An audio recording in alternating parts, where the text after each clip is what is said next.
Hi guys, in this video we're going to take a look at how you can add a recent files widget to the home screen on the iPhone 12 or iPhone 12 Pro.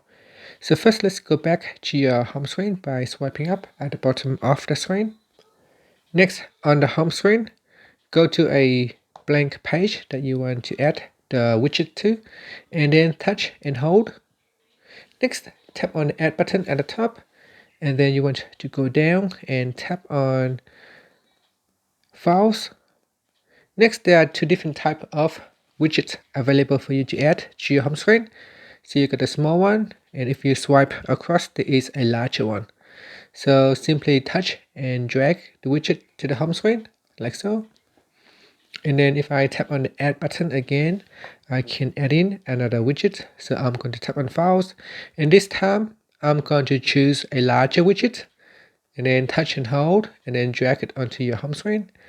And then tap on the done button to save the changes, and that's it. So now you can see that in my widget it now shows all the recent files that I have recently accessed. And you can see here there is a smaller one which shows 4 small rectangles, and a larger widget which shows 8 small rectangles. And that's it.